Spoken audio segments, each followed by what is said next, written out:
Reflexões do Santuário. Verdade presente. No estudo anterior, vimos que o ministério sacerdotal de Jesus foi usurpado.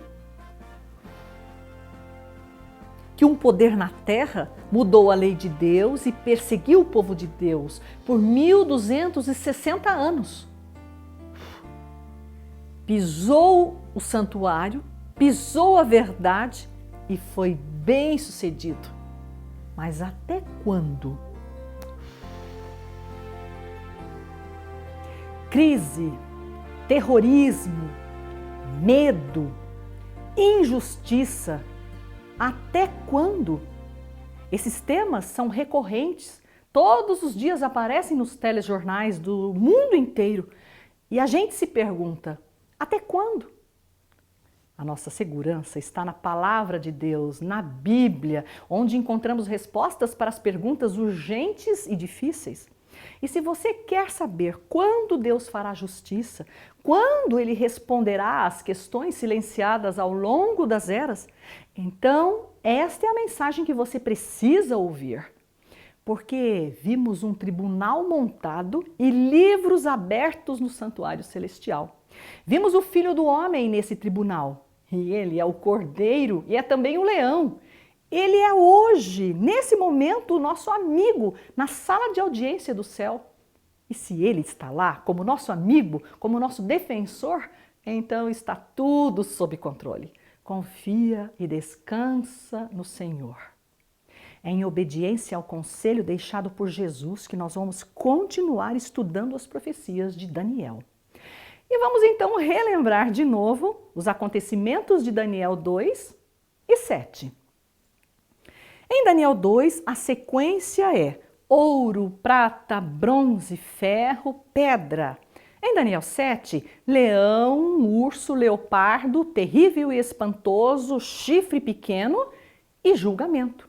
Agora vamos fazer esse exercício mais uma vez, isso é muito importante essa sequência.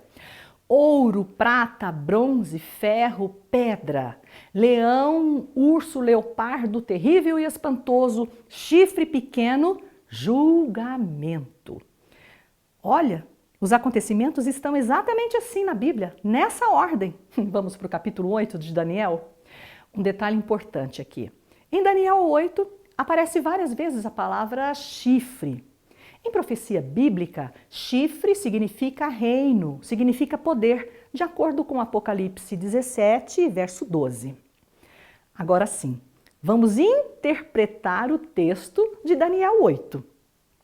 Daniel vê um carneiro que tem 2 chifres, mas um chifre era mais alto que o outro e o mais alto subiu por último. De repente, Daniel vê um bode peludo vindo na direção do carneiro e ele vinha do ocidente sobre toda a terra, mas sem tocar no chão. Esse bode tinha um chifre notável entre os olhos. O bode correu contra o carneiro e quebrou os 2 chifres do carneiro. O bode ficou muito forte e, enquanto se fortalecia, o chifre notável que tinha entre os olhos se quebrou.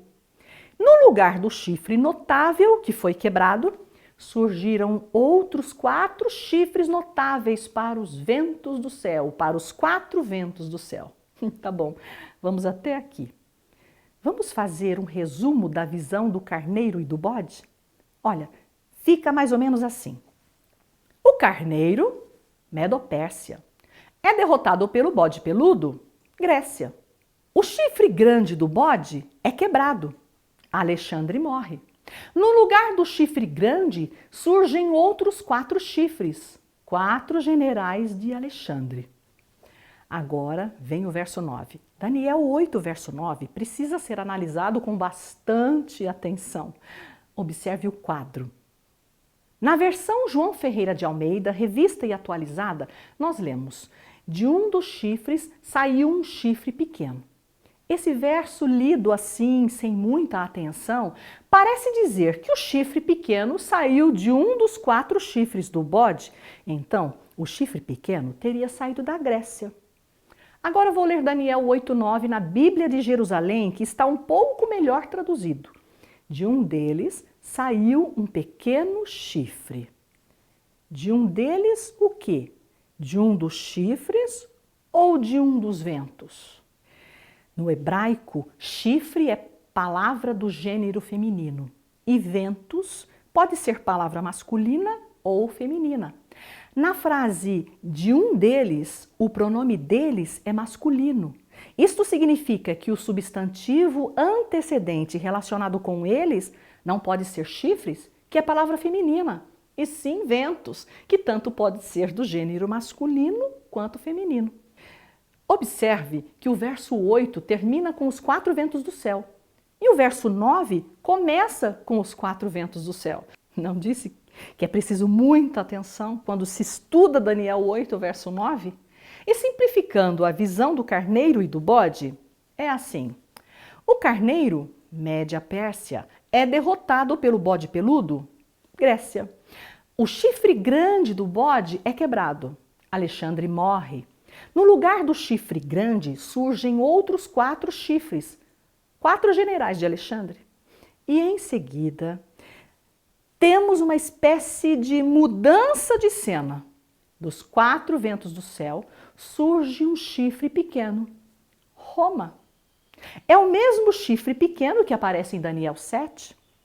Daniel 8 e verso 9 não tem intenção de dizer de onde sai o chifre pequeno, até porque basta comparar a sequência histórica dos eventos em Daniel 2 e 7 para se confirmar a sequência dos poderes em movimento.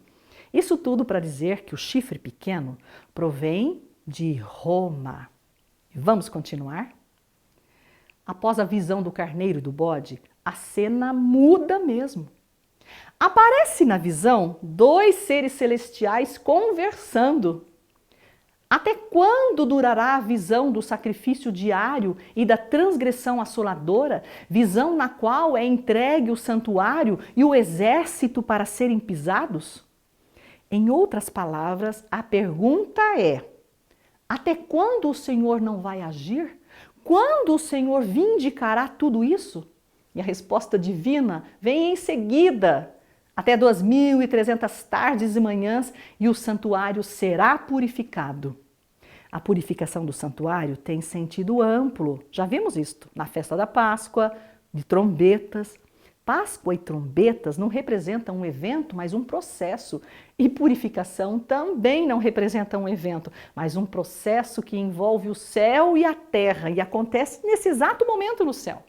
Por isso, fique bastante atento a cada detalhe. Agora, vamos ver o quadro da sequência dos acontecimentos de Daniel 7 e 8. Veja a linha 1. Embora a visão de Daniel 8 tenha iniciado durante o Império da Babilônia, a Babilônia não é mencionada nessa profecia. Isso porque o Império Babilônico estava chegando ao seu fim, saindo de cena. Linha 2. Observe os paralelos entre o urso de Daniel 7 e o carneiro no capítulo 8. O urso tinha um dos lados mais alto e o carneiro um dos chifres mais alto, porque se trata da mesma coisa, da coligação medo-persa de Ciro e Dario. Isso está em Daniel 8:20. A linha 3. Temos aqui o Império da Grécia e o chifre notável entre os olhos do bode peludo, que é Alexandre o Grande. Isso está em Daniel 8:21. O chifre notável que é quebrado refere-se à morte repentina de Alexandre e à divisão do seu império em 4 chifres, em 4 reinos. Linha 5.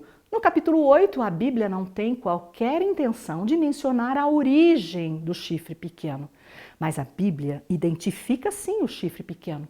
Encontramos isso nos versos 23 a 26. Por exemplo, no capítulo 7, o chifre pequeno fala insolências. No capítulo 8, ele é especialista em intrigas. Veja só, pois é nesse ponto, diante dessa situação de usurpação do poder, que alguém pergunta: até quando?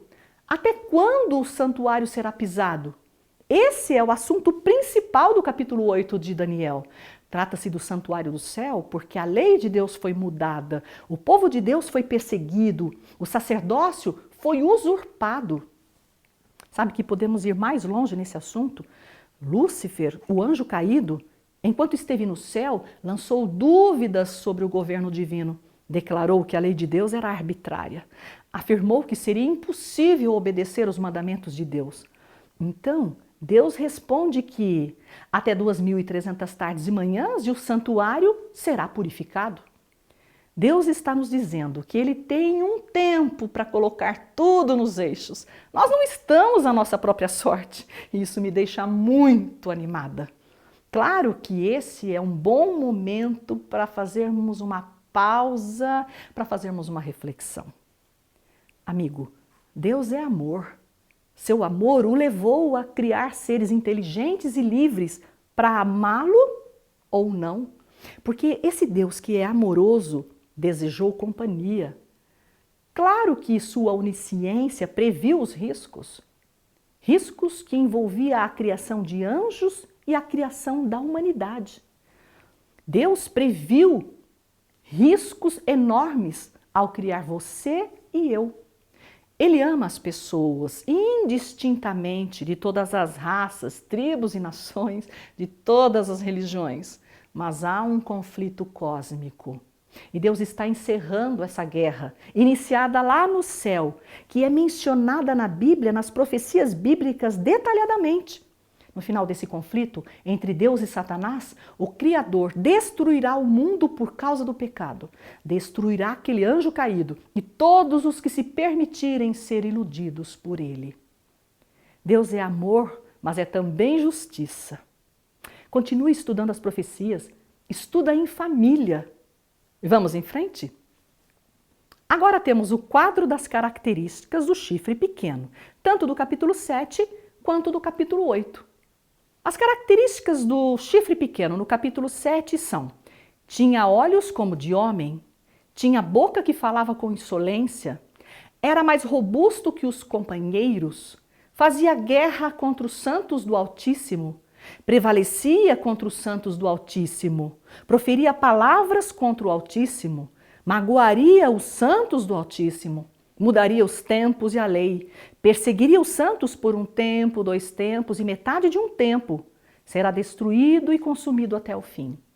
As características do chifre pequeno em Daniel 8 são: cresceu até atingir o exército dos céus, alguns do exército e das estrelas lançou por terra e os pisou, engrandeceu-se até ao príncipe do exército. Do príncipe do exército tirou o Tamid. O lugar do santuário foi deitado abaixo. Deitou por terra a verdade. Foi próspero em tudo quanto fez. É especialista em intrigas. Causará estupendas destruições. Destruirá os poderosos e o povo santo. Fará prosperar o engano. Levantar-se-á contra o príncipe dos príncipes. O que você acha? Daniel 7 e 8 falam do mesmo poder? No capítulo 7, a guerra do chifre pequeno é com o Altíssimo. No capítulo 8, é com o príncipe do exército. O príncipe dos príncipes. A guerra é com Jesus e o santuário celestial. Você já ouviu falar de Antíoco Epifânio?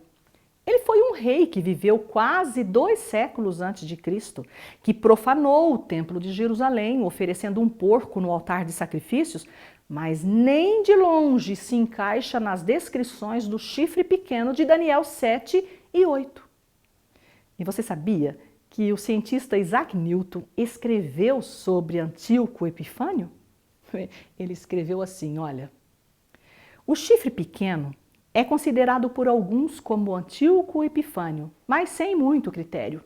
O chifre pequeno, a princípio, era pequeno e tornou-se muito grande, o que não ocorreu com Antíoco Epifânio. O chifre pequeno era um rei de aparência feroz, de grande poder de destruição, que prosperou em sua prática contra o povo santo.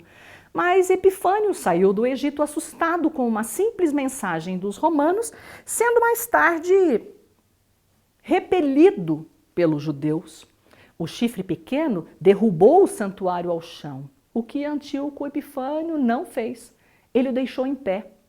O santuário e o exército foram espezinhados por 2.300 dias, e nas profecias de Daniel, um dia vale por 1 ano. Mas a profanação do santuário por Antíoco Epifânio não durou por muitos dias naturais. Esses dias deveriam durar até o tempo do fim, até que o santuário fosse purificado. E o santuário ainda não foi purificado. A profanação do santuário, causada por Antíoco Epifânio, não foi terrível e espantosa, e teve extensão horizontal, mas a profanação efetuada pelo chifre pequeno, descrito em Daniel 7 e 8, teve extensão vertical, atinge o santuário do céu, atinge Jesus em cheio. Lembra que mencionamos aqui o conselho de Jesus? Quando virdes o abominável da desolação de que falou o profeta Daniel, quem lê, entenda. Percebe que Jesus usa o verbo no futuro? E quando Jesus falou isso, Epifânio já tinha morrido há mais de 150 anos. Resumindo, no capítulo 8 de Daniel, Deus nos informa que depois do Império Medo-Persa viria o Império da Grécia, cujo primeiro rei foi Alexandre o Grande. Ele nos informa que seu reino se dividiria em 4 partes e ponto final.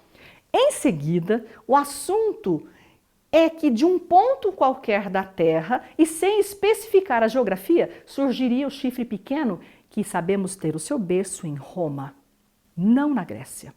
Porque o foco, o assunto de principal interesse de Daniel 8 é esse.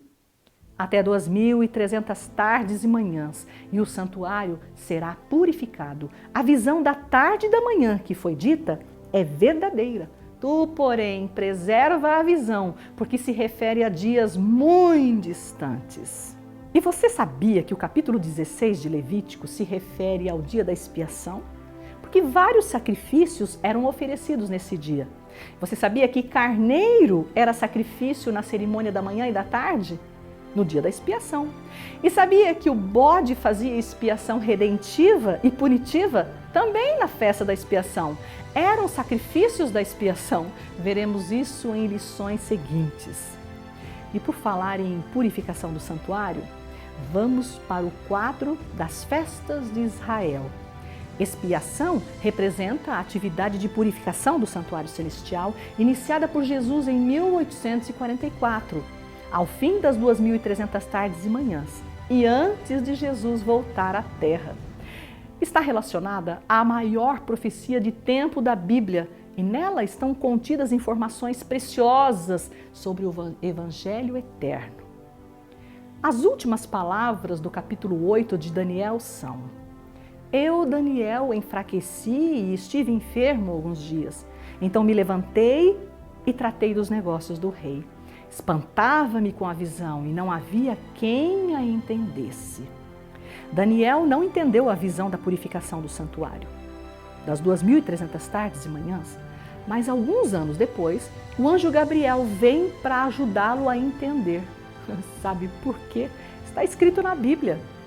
No princípio das tuas súplicas saiu a ordem, e eu vim para te declarar, porque és muito amado. Deus queria que Daniel entendesse a visão, entendesse a profecia, porque era muito amado. Nós também somos muito amados por Deus. E é porque Ele nos ama que deseja que você e eu entendamos as profecias.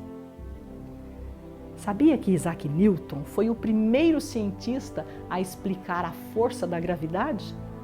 Mente brilhante!